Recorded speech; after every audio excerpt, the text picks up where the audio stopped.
My name is Jamie Love. I'm the founder and the organizer of the Raw Food Worldwide Meetup. I know it's been a really long time. We haven't had a global meetup since probably the beginning of the year, I think.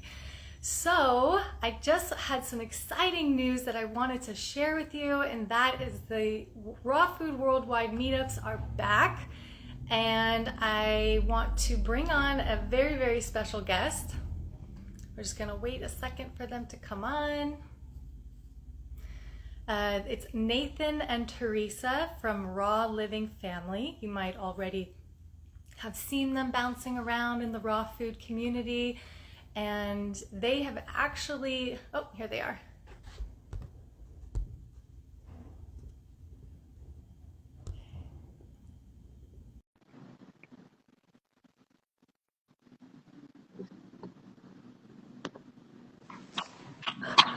Hello. Hello. Oh, I love your Christmas background. We got all Christmassy. I love it. How cute. Mine's kind of boring, but I'm like cozy and, I'm like just kind of hanging here. So, everyone, this is my very good friends, Theresa and Nathan with Raw Living Family. They live in Orange County. So we met in my LA Raw Food Meetup group. I've had that group going for a few years. And I want to share some exciting news that I have passed the torch from my personal Raw Vegan Meetup group here in LA to Nathan and Theresa, which is now called the Raw Vegans of Southern California.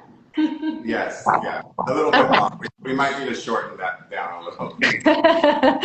Okay, so they are taking over the meetup group, and they have all kinds of really fun, exciting events going on. They did a Halloween party, and they have Chef Daniel, which is Enzyme 333.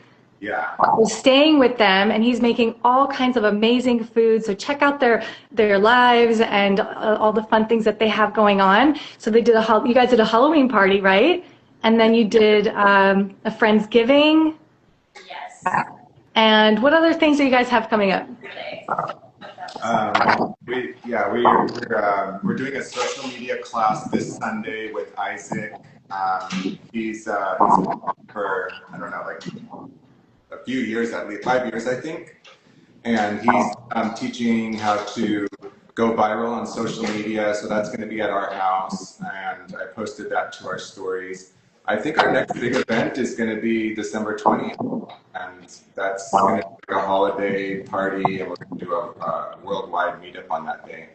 Right, so that's the big announcement. So we're bringing these Raw Food Worldwide Meetups back, and the reason that we haven't done one in a while is, well, one, I haven't been eating raw, and I kind of like, just have stepped away a little bit from the raw community, and that's why I passed over the torch. And it just became really a lot for me to do the meetup and all the events and the filming and then planning, organizing the global meetups. We had at one point over 70 cities at one time, and I was making flyers for everybody. It just became a lot. So Nathan and Theresa, and also Sherry, who I'll introduce maybe another time, but Nathan and Theresa have showed interest in wanting to help out and be a part of this. So they're going to take on some of the duties. So I just want you guys to know that you're going to be seeing a lot more of them. They might be coming on the interviews. You might be talking to them in the messages, the DMs. So, you guys can, follow them, reach out to them. And we're building a team over here. So December 20th is going to be the next Raw Food Worldwide Meetup. We have 6 cities already signed up. So we have Orange County, we have one in Canada, we have Costa Rica, Puerto Rico, and Sydney, Australia with Sky. And we're going to be doing a live. All 3 of us are going to be getting on a live with Sky this Tuesday, I believe, at 2 p.m. Pacific. So catch that, be there for that. And yeah, so why don't you guys, I would love for you guys to just share a little bit about yourselves, because I know you have such an amazing journey of how you discovered the raw vegan movement, and how you guys got so involved, and how you got to where you are now.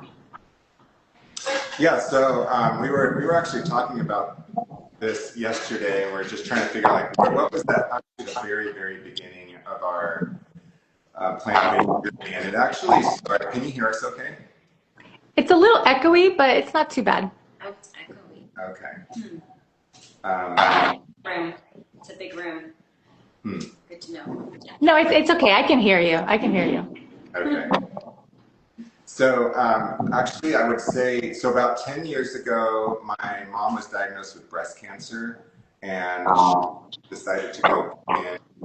After that, she watched a lot of documentaries at that time, and so she was probably like the very first influence that I had.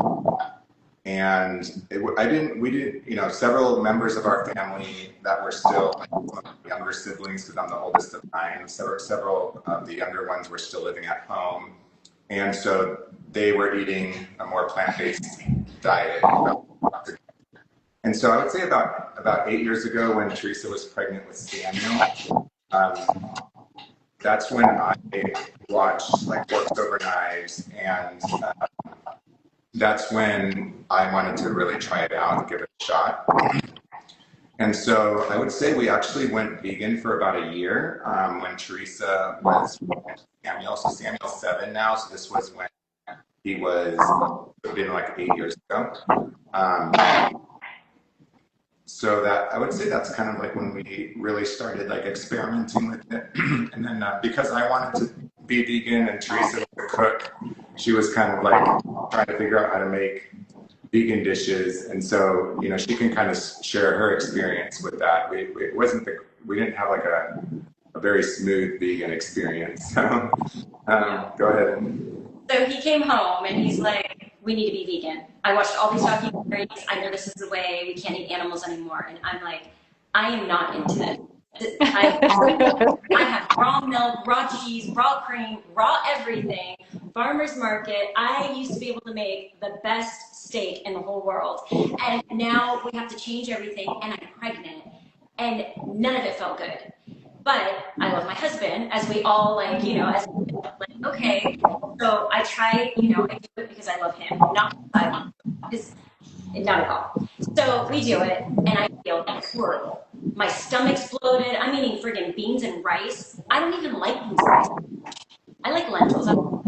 I feel bloated. I feel uncomfortable. Now I'm pregnant and bloated. What is it? I was gassy. And now I'm feeling resentful because now I'm on this journey and I'm pregnant. And it was just, I was miserable. I think it must have been more towards the middle because I was big. What is that clicking? I don't know. Is it us? I thought somebody was maybe doing something in the background. I hear it too. No. Oh, maybe your mic. Maybe your mics. I don't think so. No. Okay. Okay. So, yeah, it's so weird. Here, let's try. My mic's on. Let me turn this. Oh, give her shampoos. They're in the garage. Is my mic on? I think it's on. Okay. I don't know, but it's a weird sound. Yeah. Okay. So, so we continued on this journey, and then at some point, I think, I don't even know what we did with the kids because we were trying to convert them, but that was really, it was just Audrey at the time. But all I know is probably a year or something later, we ended up eating animal products again. That's what I do know. And then my body wouldn't absorb the animal products. So now I'm not able to digest the vegan cook food. I didn't even know about raw. Like, I don't even think that was really in my radar. And then it wouldn't digest the animal products, and my body was just so unhappy. And I gained a ton of weight. And then after Samuel's birth, I never even lost the weight. So my body was not happy on either end. That's where we were at. But yeah. So in 2020, during COVID, we went on a road trip and we visited Hippocrates Health Institute while we were out. So this was just really bad noise. I know. What do you think we should do? Let's try getting these things. We hold it. Turn it off. Does that sound better or worse? That sounds a lot better. Okay. Yeah. sorry about that. Actually, I don't know. Oh, well, let's try. I honestly, I can't tell. Still hear it. Maybe it's on your end. I don't know. Or maybe it's just a I bad. don't know. I'm not doing anything. I don't have anything. Yeah. I don't know.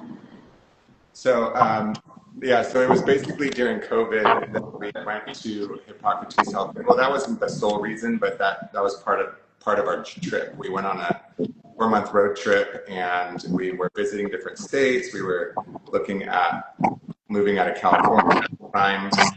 And so we went there for 3 weeks, and that's when we first learned all about raw living foods, and, sprouts for 3 weeks. And Theresa was like, I feel so amazing. And so you want to talk about your experience with Hippocrates? Yes, so somehow along the way I learned about Hippocrates and I really wanted us to go. So we tried vegan 8 years ago, right? And Hippocrates we went about 4 years ago. Yeah. Would that be accurate? 2020. 2020. So Is this when you first discovered the raw food diet? Yeah. Okay. I must have known about it before, but then I must have lost it. Well, that's when we first practiced it, right. or experienced it. Yes. So we went there. Brian Clement's amazing. I mean, it was such an amazing experience. And I'm like, okay, I can do this. This is something I feel like I could do. I can grow the sprouts. We can do the wheatgrass. We have so many pictures and videos of us making wheatgrass and doing the whole protocol. And then we got home, and I think we did it for a couple months. And then I was like, this isn't sustainable. I can't do this and then have 3 kids and homeschool and live our life. And I'm trying to grow the sprouts, and all the animals outside are eating our sprouts. And then you go outside, but then it's making a mess, and there's dirt everywhere. And I'm like, so somehow we ended up back on animal products. One way or another, we were back on animal products. So go on. Yeah. So we did the sprouts thing for a little while. We tried growing them, but that didn't work. And so I would say that year, 2020, it was kind of like a kind of back and forth between a little bit of plant-based and animal products. And then it wasn't really until the following year when I discovered, so I started noticing I had a lot of health issues. So I was 38 years old at the time, and I was having some weird pains. Like I had a pain in my right kidney area, and then it was like when I went to the bathroom, there was pain. So I started noticing these pains, but it didn't really hit until like a year later, like a year after Hippocrates. That's like, I was in extreme pain one day. We were at the Orange County Fair, and I said, I need to go to the hospital. There's something wrong with me. And so that's when they discovered that I had a tumor in my bladder, and turns out it wasn't cancerous, so that was great. But the doctors, they didn't really know what to do with it, other than, because they're like, hey, it's not cancerous. We're not going to radiate it and do chemo. So, we're going to try to, get it out with the surgery. So we did a surgery, but they weren't able to remove the whole thing. And then they wanted to remove my entire bladder. And so at that point, we had already been to Hippocrates a year ago, and we said, okay, let's call Brian and see what he would do. So we did a consultation with Brian, and he said, you guys have to go 100% raw. You need to treat this as if it's cancer or whatever. Like, I basically put me on the same protocol he would like any type of cancer patient. And so I would say at that point, this was like 2020 August, like we really did our best to go raw vegan. And we definitely it was like, we were definitely more motivated at that point. And it wasn't 100%. We weren't really like 100% at that point, but we were definitely like going, doing high raw and doing, some cooked vegan as well. And then we would go for a few months at a time, and then I would be like, oh, I really need to eat some meat or whatever. And then I would eat meat, and then I would feel all this. I would eat meat for like a week, and then I would start feeling bad again. So I started really noticing the difference between how I felt on raw versus, eating meat. It was like that year I really noticed the difference. And then Theresa really started to kind of notice like how much better she felt when she was eating raw. Right. So eating like how Hippocrates taught us with sprouts and living foods, that really needed digestion. So eating cooked vegan food doesn't digest well in my body, but it really, I feel like my digestion, I feel like both of us have had really poor digestion until we found juice cleanses. The Zen cleanse. Yeah. The Zen cleanse along with, what's his name? Sterling. Yeah. We did a 42-day. Yeah, so she did a 42-day juice cleanse. I did a 32-day juice cleanse. And then we also did the Zen cleanse. And so I think after that, like just giving your digestion a break for like a good amount of time, it felt like after that we could digest a lot more. So that was definitely like a turning point for us. And after I did the juice cleanse, we went pretty much raw since then, which was like a year and a half ago. The juice, yeah. So definitely. So we've been solid for a year and a half, and it feels amazing. And your kids have also been, I know Michaela's now eating raw, right? Yes. So she's high raw. She's high raw. Finished Annie when she was doing the Annie music school. She was 100% raw because kids were getting sick and they didn't have a voice. And I was like, honey, if you want to push through and like nail this musical, you got to fully raw. So she did fully raw.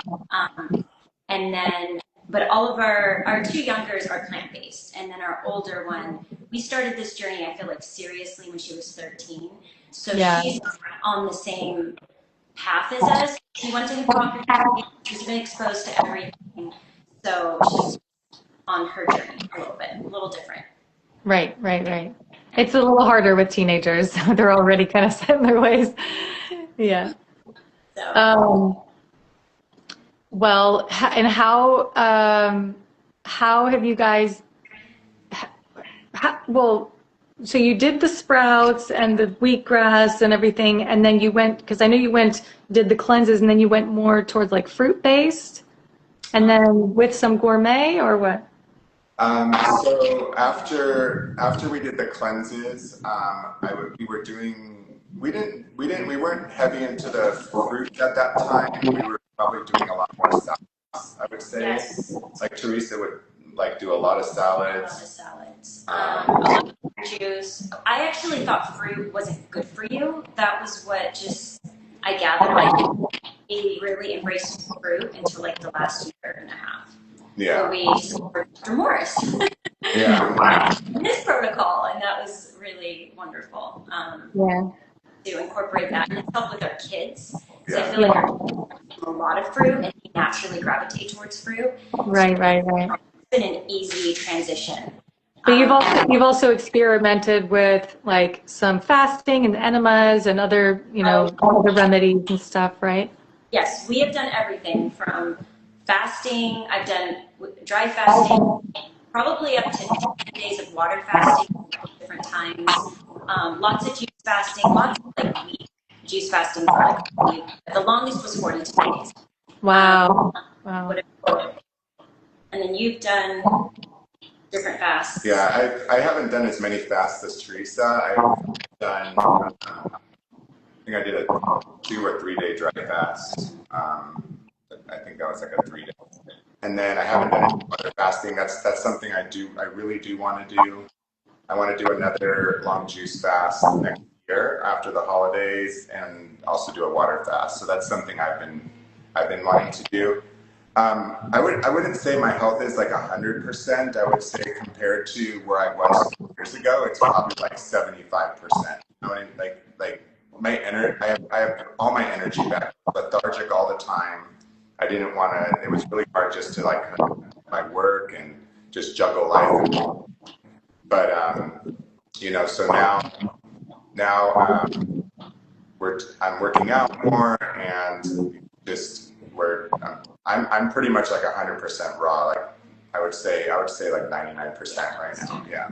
Wow. Oh yeah, but we were doing a lot of salads, and then the fruit just makes it a lot easier to like you don't have to eat gourmet food all the time. drink a juice in the morning and then eat fruit throughout the day, and then maybe make like a more steady at night. But it just makes it easier to stay on the raw food path, especially with children. Yeah, yeah. Oh, yeah. I'm sure kids would prefer fruit.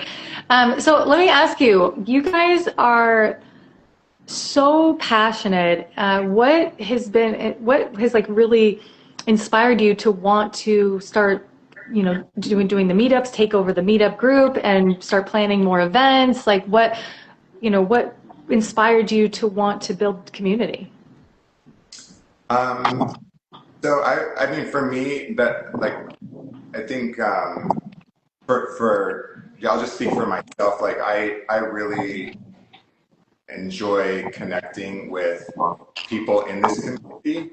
I just find that like like everybody has a different type of health journey, and I'm like so interested in people's health journeys. I think once I discovered my health issues, I really became interested in health in general. And Theresa was always like into holistic health.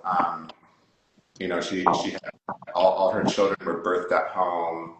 She co-slept with her children, or we did, and nursed them until probably 4 or 5 years old. And so like definitely she was already holistic, but I think like we've just gone to like a whole other level with the raw foods, and just we've met so many people that have really cool transformational stories. People who have healed from multiple chronic illnesses. This truly is the path to healing.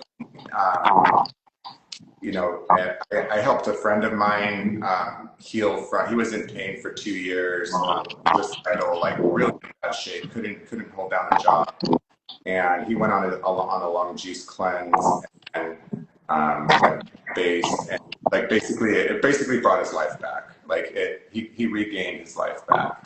And so that was like, just like, there's nothing more important than your health. Like all the money in the world, it does, like you could be a multi-millionaire or multi-billionaire, but if you are, struck with a health issue and the doctors can't figure it out, that they're going to try to do a surgery, they're going to try to, give you a medication. But, if you don't know about cleansing your body and healing your body and what are the right foods to put in your body, like nothing else really matters. Health is the new wealth, because if you look at Brian Johnson, he's a billionaire who's trying to, fix his health, make sure everything is good. That's what he's spending all his money and his time on, is health. Yeah. So all my life, I've always just been I always thought like money was everything. I just need to, get a better job, get more customers. Like it was always about, I just need to make more money. But, at the end of the day, that doesn't really matter if you can't, can't function, and if you can't, and if you're in pain. Like I was in pain for probably a good 6 to 9 months to a year. Like I don't know that time frame, but I was in really not good conditions. So That's a long time to be in pain. Yeah. It is, and some people are in pain for years on end. Well, and then Theresa, like she has always loved cooking, like in the kitchen. Like when I met her, she was, like she always has been a really good cook, like since I've known you, and that has all somehow transferred into making these raw. And you're now a raw food chef. I know. Yeah. Yeah. And so she can chef it up with the best of them now. So You're working on some recipes now, aren't you? Yes. I'm working on a recipe book, and I'm excited to get it out. And it's going to be more of an intuitive, raw. Oh yes, I remember you telling me something about that. Yeah, I love that. Yeah, that worked. I did feel like we were a little Hi. high up there. Yes, so I'm excited for that. And then it's been hard. I feel like it's been hard for, it's one thing to heal one person in the family. Like, he has an illness or he has an issue. We thought he had cancer for like 9 months and, try to heal his body. But then when you learn about health, how do you transition the whole family? And how do you we can all eat meals together, and then how do you go out in the world? So I feel like me as like his wife and our kids, I've really taken the role of like how do we integrate this and make it a family thing. And so it makes me want to cry. I don't even know why. Aww. Well, and that's what makes you guys such a great team. And you have a YouTube channel with videos like showing like, you know, how you do this with your family and your kids, because you're homeschooling two of your kids right now. Right, right. That's a lot, you know, like, and you're making all this raw stuff and planning events and everything. Like when I look at you, I see Superwoman, you know, I see just this amazing model of a mother and a woman, and you're so loving and nurturing, and you're doing an amazing job. Thank you. And the people in this community are so like helpful and loving. Like, you know, we've had people just jump in and help with these events, you know, not even get paid, and like everybody's just excited to come together and make food together, and just, you know, like I think people are just kind of really, people are wanting this community. And so what you started with the worldwide raw food meetups is so incredible. It is. And the whole idea of, you know, all these communities getting together on the same day is absolutely amazing. It's such a great idea. Right. And Yeah, just think about the energy that you cultivate just at your meetup. And it's like, you know, this energy ripples out. It ripples out to like our community, like, you know, like beyond what we can see with our eyes. And, you know, the fact that we do it all in the same, I just got goosebumps, that's true. The fact that we do it all in the same day, and we have these little pockets of meetups and you know, love and kindness and gathering and all over the world. It's like a network of Right. I don't even know how to explain it, but it's just this high vibration energy, you know, so it's a really magical day. It is, and it also gives people, you know, I feel like living in this raw food world, high raw, it's so niche, and it gives people the opportunity to share it with their friends, their families, and for them to be acknowledged, you know, for them to feel like they have a community and they're not alone. Like that, if there's only 5 or 6 of them, and you know, Australia, that there's people in California, there's 20 of them, and I feel like people as they travel, they can come together, you know, Right. reaching out globally and creating that community, which is That's why I started my LA Raw Food Meetup in the first place. And I just loved it so much. And I was having such an amazing time, like meeting all these amazing people and feeling so good. And everybody's just high vibe. And I'm like, everybody needs to be doing this, you know? So there's so many people around the world that feel so alone, and they don't have anybody. They don't have, like you said, somebody to spend the holidays with. So we're doing this meetup, this next one on the 20th, right before the holidays, so that you guys can have the opportunity to, you know, promote this meetup and try to meet like-minded people in your community, try to build this raw food community, to have support. And, you know, there's no pressure to be perfect if you want to host. You don't have to be raw or fully raw. Like, even if you're just curious or fascinated about it and you want to learn more, you can attend a meetup, you can go to a meetup. There's no judgment. Everybody's very kind, very welcoming, very loving, very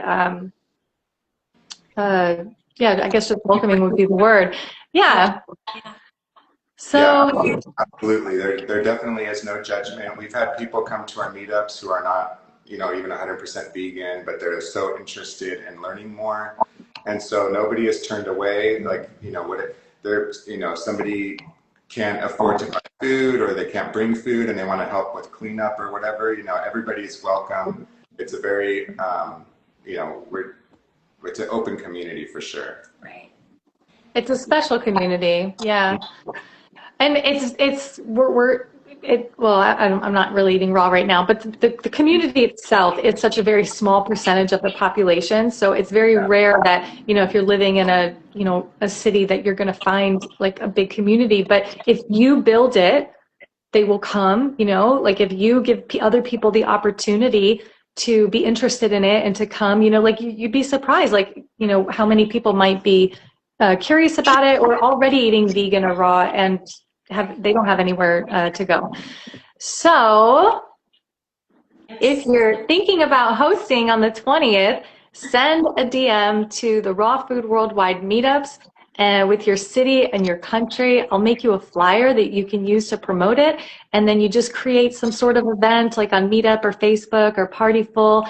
And you can share that for people to RSVP and then send me the link. I'll add it to the spreadsheet, the link in the bio. And anybody that comes to the Raw Food Worldwide Meetups page that is looking for a meetup on the 20th, they can see a list of all the cities and they can RSVP right from there. So, do you guys have anything else that you would like to add? Yes, I would like to tell people that if you're interested in creating a meetup and you're like, I don't know who's going to go, if you just put it out there, it happens. People show up. It's like if you put the intention out there that you want to either learn more about this, create a community in this, you know, maybe you're just curious, whatever it is, if you just put the intention out, life shows up. And there's this saying, like, if you're thinking about creating something, it's because there's somebody else out in the world that's looking for what you have to offer. And it's the same thing with this, right? Like if you have this idea, like I want to build this community, it's because there's community out there looking for this. There's people out there looking for you, for community, for what you have to offer. So this is, you know, this is like such an amazing time to, you know, to step into our leadership role. And I can't even tell you how much I've grown as a person, my confidence level.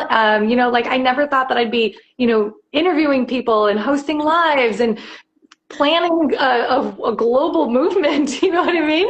So it all started from starting my meetup group. That gave me so much confidence. So it just allowed me to, you know, to step into this leadership role and, you know, to build and to create and to serve, to give back to the community. Because, you know, when we serve and we give back, it's like that is the purpose of life, right? Is to serve and to give back. So this is such a great way to do it. So if you're thinking about it, don't hesitate. A meetup is only 2 or more people. So even if it's just you and your sister having a juice, take a photo, send it to me, and I'm gonna post everybody's group photos from the 20th on the Instagram page so you can see everyone around the world that was hosting a meetup all on the same day, all together. That's awesome. Awesome. I know there's this guy that we were eating with at our table, and he's like, I'm feeling a revival happening in the raw food world. You know, like that hasn't happened for, I don't know, a couple, like, you know, decades, or, you know, it was maybe 15, 20 years ago. And he's like, I'm feeling it. I'm getting excited. Just like, there's going to be, it's like a revival that is happening that you started. You know? I did, yeah, I started. You know, I could only do so much, you know, and I did a lot for 2 years, and then I was like getting burnt out. But now you guys are going to breathe fresh new life into this whole thing. You know, everything that I built, you guys are going to revive it. You know, the meetup group, the global meetup. So in case you came on late, this is Nathan and Theresa with Raw Living Family. They live here in Orange County. They're very good friends of mine. They took over my LA Raw Food Meetup, which is now the Raw Vegans of Southern California. And they're going to be coming on this team to help out with the Raw Food Worldwide Meetups. You're going to be seeing a lot more of them. They're going to be coming on doing podcasts with the hosts. And what else was I going to say? And also DM. So if you message in the DM, it could be me, it could be one of them. So just know that, you know, we're all working together behind the scenes here to try to make this happen for you. And I think that's it. I feel like there was one thing that I'm forgetting, but oh well, it's not a big deal. So thank you guys so much for tuning in, and thank you guys for joining, and whoever's watching the live stream. And I guess that's it. So, the next one we're going to plan, I'm thinking late February. So if you can't do this one, you can't. I know it's a little bit last minute, but we wanted to get one in for the holidays. So you can have plenty of time to plan for February if you can't host or attend a meetup this December. Okay? Happy holidays, everyone. Merry Christmas. Happy Hanukkah. All the happies. And thank you, Nathan and Theresa. I love you guys so much. Bye. Bye. Bye.